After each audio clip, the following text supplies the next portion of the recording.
जय हिंद साथियों। स्वागत है आप सभी का सत्या एक्सेलेंट यूट्यूब चैनल पे। अभी आप स्क्रीन पर एक नोटिफिकेशन देख रहे हैं। ये नोटिफिकेशन जारी किया गया है नॉर्थ वेस्टर्न रेलवे के अंतर्गत, जिसके बारे में मैंने आपको पहले भी जानकारी दिया था, लेकिन अभी इसका फॉर्म अप्लाई किया जा रहा है। इसलिए आज की डेट में आपको दोबारा इसके बारे में जानकारी देने वाले हैं। जो छात्र अप्लाई नहीं किए हैं, इसके बारे में आप डिटेल में जानकारी देख लीजिए। बाकी आप अप्लाई करना चाहते हैं तो अप्लाई कर सकते हैं, या नहीं अप्लाई करना चाहते हैं तो छोड़ सकते हैं। तो चलिए इसका आपको डेट पहले बता देते हैं कब का ये नोटिफिकेशन जारी किया गया है। तो आप यहाँ पर डेट देखिए। डेट यहाँ पर साफ तौर पे आपको देखने को मिल जाता है 2/1/2024 की डेट को ये नोटिफिकेशन जारी किया गया है। और ये नोटिफिकेशन का यहाँ पर अप्लाई डेट भी देख सकते हैं, और इसका जो अंतिम तिथि रखा गया है फॉर्म भरने का वो भी डेट आप देख सकते हैं। जहाँ पर आपको यहाँ पर नीचे एक बॉक्स लिखा हुआ नजर आ रहा है, इसमें साफ तौर पे आपको जानकारी दी गई है कि ये जो फॉर्म है कब से अप्लाई होना शुरू हुआ है। तो यहाँ पर आप पढ़ेंगे तो साफ तौर पे लिखा गया है डेट एंड टाइम ऑफ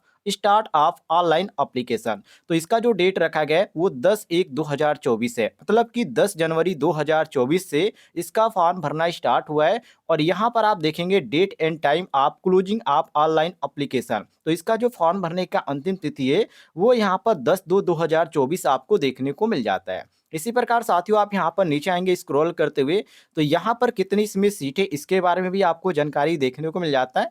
तो यहाँ पर देखिए सीटों की संख्या यहाँ पर आपको काउंट करके बताया जा रहा है, जो कि टोटल इसमें 1646 यहाँ पर टोटल सीट खाली है जिसमें आप अप्लाई कर पाएंगे। और इसका जो लोकेशन रखा गया है ध्यान रखिएगा, इसका जयपुर लोकेशन रखा गया है। ये वैकेंसी निकल के आ रही है नॉर्थ वेस्टर्न रेलवे के अंतर्गत है, जिसका यहाँ पर रखा गया है जो जयपुर इस डिवीजन के अंतर्गत ये भर्ती निकल के आ रही है। नीचे आप आएंगे साथियों स्क्रॉल करते हुए, तो यहाँ पर आपको सिलेक्शन के बारे में इसके बारे में जानकारी देखने को मिल जाती है। तो यहाँ पर आप पढ़ेंगे जो कि यहाँ पर साफ तौर पे लिखा गया है मोड ऑफ सिलेक्शन। तो नीचे यहाँ पर पढ़ेंगे तो साफ तौर पे लिखा गया है selection will be on the basis of merit list prepared in respect. कहने का मतलब यहाँ पर ये साथियों, इसमें जो आपका मेरिट लिस्ट तैयार किया जाएगा उसी आधार पर जो है यहाँ पर आपको इसमें चयन होना पड़ेगा। कहने का मतलब ये कि जो आपका परसेंटेज है, जैसे कि यहाँ पर परसेंट कहा गया है, तो यहाँ पर 10वीं में 50% कहा जा रहा है, तो उसी प्रकार यहाँ पर जो आपका आईटी में परसेंटेज है, ये दोनों परसेंटेज को काउंट किया जाएगा और 2 से भाग दिया जाएगा। बाकी जो आपका परसेंटेज आता है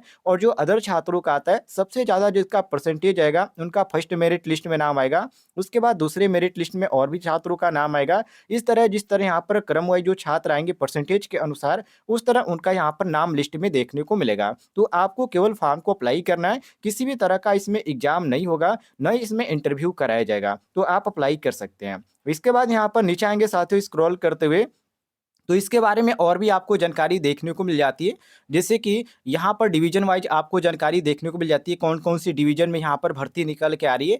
तो ये जो फॉर्म आपका निकल कर है अजमेर है, इसके बाद यहाँ पर बीकानेर है, इसके बाद यहाँ पर जयपुर देखेंगे, जोधपुर देखेंगे, अजमेर है, बीकानेर है, उसके बाद यहाँ पर जोधपुर। और इसके बारे में आपको डिटेल में यहाँ पर नीचे जानकारी भी देखने को मिल जाती है कि यहाँ पर किस जोन में या किस डिवीजन में यहाँ पर कितनी सीट खाली है। जैसे कि यहाँ पर पहले हम बात करते हैं अजमेर में, जो कि मैंने आपको पहला बताया कि जो अजमेर डिवीजन का यहाँ पर पोस्ट खाली है, जिसमें साथियों अजमेर डिवीजन में यहाँ पर इलेक्ट्रिकल के अंतर्गत आपको सीट देखने को मिल जाती हैं, जो कि जनरल के लिए 13 है, ओबीसी के लिए 8 है, एससी के लिए 4 है, एसटी के लिए 2 है, ईडब्ल्यूएस के लिए 3 है। टोटल यहाँ पर 30 देखने को मिल जाते हैं। उसी प्रकार यहाँ पर इलेक्ट्रिकल पावर का डिस्ट्रीब्यूशन भी देखने को मिल जाता है, इलेक्ट्रिकल टीआरडी भी देखने को मिल जाता है, कारपेंटर आपको देखने को मिल जाता है, पेंटर आपको देखने को मिल जाता है, मोशन है। उसके बाद यहाँ पर पाइप फिटर भी देखने को मिल जाता है। इस तरह अदर अदर बहुत सारे ट्रेड है। और दूसरा जो आप यहाँ पर देखेंगे डिवीजन, तो दूसरा डिवीजन साथियों बीकानेर है। और बीकानेर में यहाँ पर फिटर मैकेनिकल्स के अंतर्गत जो छात्र आईटीआई किए हैं फिटर ट्रेड से मैकेनिकल के अंतर्गत, वो लोग अप्लाई कर पाएंगे, जिनका जनरल में यहाँ पर 77 सीट खाली है, ओबीसी के लिए यहाँ पर 51 सीट खाली है, एससी के लिए यहाँ पर 29 है। तो इस तरह आप यहाँ पर ट्रेड वाइज अपने कैटेगरी का यहाँ पर सीट भी देख सकते हैं कि किस यहाँ पर ट्रेड में किस कैटेगरी के लिए यहाँ पर कितनी सीट खाली है। मैं वीडियो को स्टॉप भी कर दूंगा, आप ध्यान से देख लीजिएगा।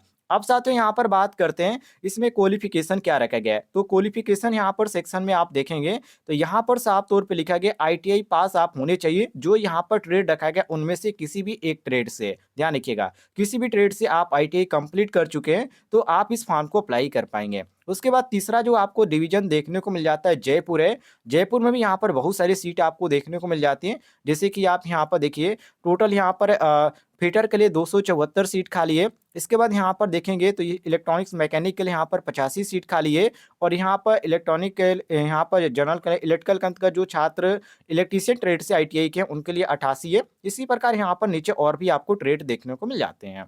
इसके बाद साथियों अगला जो डिवीजन आता है जोधपुर आता है डीआरएम ऑफिस का। तो इसमें जो आपको टोटल सीट देखने को मिल जाती है कितनी है, ये सभी जानकारी आपको यहाँ पर क्रम वाइज देखने को मिल जाती है।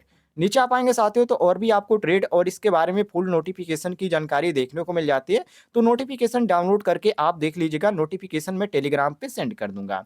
अब साथियों यहाँ पर बात करते हैं इसमें कितने उम्र के छात्र फॉर्म को अप्लाई कर पाएंगे। तो एलिजिबिलिटी और कंडीशन के नीचे आप यहाँ पर देखेंगे 8 नंबर पे तो साफ तौर पे लिखा गया है the candidate should have complete 15 year. कहने का मतलब है कि आपका जो कंप्लीट उम्र होना चाहिए वो 15 साल कंप्लीट होना चाहिए। और यहाँ पर साफ तौर पे लिखा गया है कि शुड नॉट हैव कंप्लीट 24। कहने का मतलब ये है कि आपका जो उम्र होना चाहिए वो 24 से अधिक नहीं होना चाहिए। मतलब कि मिनिमम आपका 15 है और मैक्सिमम कितना रखा गया 24। तो इतने उम्र के आप अंतर्गत आते हैं तो अप्लाई कर पाएंगे। जिसमें यहाँ पर एससी/एसटी छात्रों के लिए 5 साल की छूट रखी जा रही है और जो छात्र ओबीसी के अंतर्गत आते हैं उनको यहाँ पर साथियों 3 साल की छूट देखने को मिल जाती है। बाकी जो अदर कैटेगरी के अंतर्गत आते हैं, जो छात्र पीडब्ल्यूबीडी के अंतर्गत आते हैं उनको यहाँ पर 10 साल की छूट है। बाकी जो एक्स सर्विसमैन के अंतर्गत आते हैं उनको अलग छूट है। तो ये सभी जानकारी आपको यहाँ पर नोटिफिकेशन में देखने को मिल जाती है। नीचे आप आएंगे साथियों स्क्रॉल करते हुए तो एक्स सर्विसमैन के जो छात्र हैं उनको भी यहाँ पर जानकारी देखने को मिल जाती है। एक्स सर्विसमैन के अंतर्गत जो छात्र आते हैं उनको यहाँ पर कितनी छूट है उसके बारे में जानकारी देखने को मिल जाती है। अब यहाँ पर एजुकेशन क्वालिफिकेशन की बात कर लेते हैं तो यहाँ पर टॉपिक आपको देखने को मिल जाता है हेडिंग, मोटे हेडिंग में जो यहाँ पर मिनिमम एजुकेशन क्वालिफिकेशन रखा गया है। इसमें साफ तौर पर कहा जा रहा है कि आपका जो होना चाहिए वो क्वालिफिकेशन 10th पास होना चाहिए। ध्यान रखिएगा 10th पास होना चाहिए और साथ में आपका जो आईटीआई का होना चाहिए वो सर्टिफिकेट आपके पास होना चाहिए। और आईटीआई किससे होना चाहिए तो एनसीवीटी से या एससीवीटी से, ये चीज ध्यान रखिएगा। नीचे आप आएंगे साथियों तो यहाँ पर पेमेंट ऑफ फीस के बारे में आपको जानकारी देखने को मिल जाती है।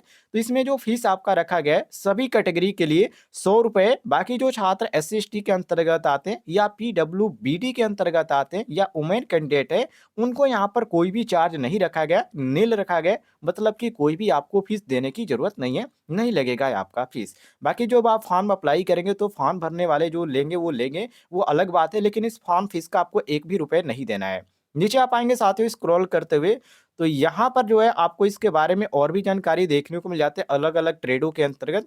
अब बहुत सारे छात्र ये कहेंगे कि यहाँ पर जो है कैसे फॉर्म को अप्लाई करना है, अप्लाई करने का प्रोसेस क्या रखा गया है। तो अप्लाई करने का जो प्रोसेस रखा गया साथियों इसकी ऑफिशियल वेबसाइट है जो कि आप यहाँ पर देख सकते हैं www.rrcjaipur.in इसकी ऑफिशियल वेबसाइट है। और उसका लिंक मैं आपको दे दूंगा इस वीडियो के डिस्क्रिप्शन बॉक्स में, जहां से मात्र एक क्लिक करके आप इसकी ऑफिशियल वेबसाइट पे जाएंगे और वहां से अप्लाई करने का प्रोसेस भी देख सकते हैं। बाकी जो अदर फॉर्म अप्लाई करते हैं उसमें सारी चीज जो डॉक्यूमेंट की जरूरत पड़ती है इसमें भी पड़ेगा, कोई इसमें अलग से यहाँ पर नहीं जानकारी दी गई है। बाकी जो छात्र अप्लाई करना चाहते हैं कमेंट बॉक्स में इसका लिंक मिल जाएगा, वहां से आप एक क्लिक करके इसकी ऑफिशियल वेबसाइट पे जा पाएंगे।